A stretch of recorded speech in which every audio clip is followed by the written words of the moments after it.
നമസ്കാരം. കുട്ടികളുടെ പഠനം, ഓർമ്മശക്തി ഇവ വർദ്ധിക്കാൻ ജാതകത്തിൽ എന്താണ് നമ്മൾ ചെയ്യേണ്ടത്? ജാതകം നോക്കേണ്ട ആവശ്യമുണ്ടോ? പഠനത്തിന് പിന്നോക്കമാകുന്ന കുട്ടികളെ കൊണ്ട് വല്ലാണ്ട് ടെൻഷൻ അടിക്കുന്ന ഒരു കാലമാണ് നമ്മുടെ മാതാപിതാക്കൾ. എങ്കിലും ഓർമ്മശക്തി കുറവാണ്, ചിലവർക്ക് ഗ്രാസ്പിംഗ് പവർ ഇല്ല, ചിലവർക്ക് പഠിച്ചത് പരീക്ഷയ്ക്ക് എഴുതാൻ ചെല്ലുമ്പോൾ എങ്ങനെ എഴുതണം എന്നറിയില്ല, പഠന വൈകല്യങ്ങളുണ്ടാവാം. അതുപോലെ തന്നെ പലതരത്തിലുള്ള എഴുതുന്നത് തിരിഞ്ഞു പോവാം, പഠിച്ചത് എഴുതാൻ അവിടെ പേപ്പറിൽ എഴുതി പിടിപ്പിക്കാൻ പറ്റാതെ വരാം, ആൻസർ ഷീറ്റിൽ എഴുതാൻ പറ്റാതെ വരാം. ചിലവർക്ക് ഭാഷ കൈകാര്യം ചെയ്യാൻ ബുദ്ധിമുട്ടുണ്ടാവാം.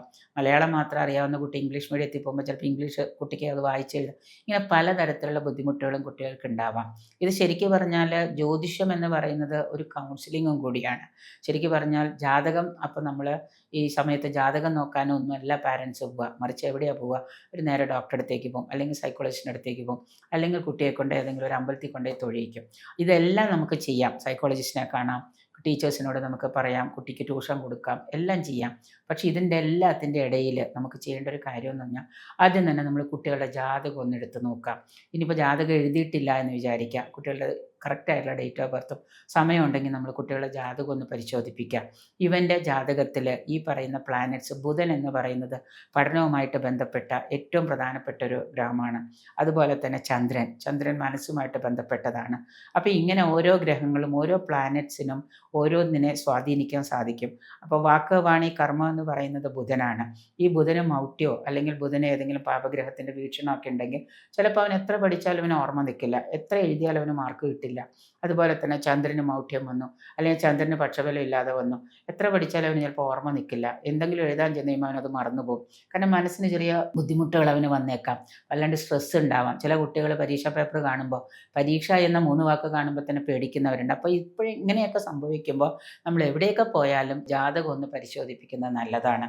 ജാതകം പരിശോധിപ്പിച്ച് അത് പഠനത്തെ ബാധിക്കുന്ന ഏറ്റവും വലിയ ഒരു പ്ലാനറ്റാണ് ബുധൻ. അതിനെന്തെങ്കിലും ബുദ്ധിമുട്ടുണ്ടോ എന്ന് നോക്കാം. ചില അമ്മമാർ പറയും, മോൻ പരീക്ഷ കഴിഞ്ഞ് വന്നിട്ട് ഭയങ്കരമായിട്ട് സ്ട്രെസ്സാണ്, അപ്പോൾ ഒരു ചെറിയൊരു പ്രാർത്ഥന, ഒരു ചെറിയ പൂജ, അവരുടെ ജാതകം നോക്കി കഴിയുമ്പോൾ തന്നെ മനസ്സിലാക്കാം അവന് ഇന്ന കാര്യങ്ങളിലൊക്കെ ബുദ്ധിമുട്ടാണ്. അപ്പോൾ ബുധന് മൗഢ്യമാണോ, കേന്ദ്രാധിപത്യ ദോഷമാണോ, ഇങ്ങനെയുള്ള കാര്യങ്ങളൊക്കെ നോക്കിയിട്ട് നമ്മൾ എന്ത് ചെയ്യണം? അതിന് വേണ്ട പരിഹാരങ്ങൾ നമ്മൾ ചെയ്യണം.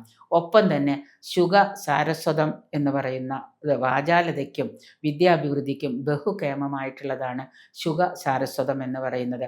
ഭാഗവത കഥാകഥനത്തിൻ്റെ മുന്നോടിയായിട്ട് സരസ്വതി മൂലകമായിട്ടുള്ള സാക്ഷാൽ ശുഗ ബ്രഹ്മർഷി ഗുരുവായൂരപ്പനെ സ്തുതിച്ച സ്തോത്രമാണ് ഈ ശുഗ സാരസ്വതം എന്ന് പറയുന്നത്. ഈ ശുഗ സാരസ്വതം നിരന്തരം ജപിക്കുക. കുട്ടികൾക്ക് അറിയില്ലെങ്കിൽ അച്ഛനോ അമ്മമാരോ ആരെങ്കിലും, അമ്മമാരായാലോ അച്ഛന്മാരായാലോ, അത് മടിയിൽ വെച്ചിട്ട് കുട്ടികളെ കൊണ്ട് അത് ജപിക്കാനായിട്ട് പഠിപ്പിക്കാം. ചെറുപ്പം മുതലേ നമ്മൾ ഈ പറയുന്ന ശുഗ സാരസ്വതം ചെറുപ്പം മുതലേ നമ്മൾ അഭ്യസിപ്പിക്കുകയും പഠിപ്പിക്കുകയും അത് ജപിക്കാനൊക്കെ പഠിപ്പിക്കുകയാണെന്നുണ്ടെങ്കിൽ ഭയങ്കരമായിട്ടുള്ള ഗ്രാസ്പിംഗ് പവർ, ഓർമ്മശക്തി, ബുദ്ധിശക്തി, വാചാലത, ചിന്താശേഷി, എന്തെങ്കിലും പഠിച്ചാൽ അത് ചിന്തിച്ച് എഴുതാനുള്ള കഴിയണമല്ലോ, ബുദ്ധിയിൽ വരണം.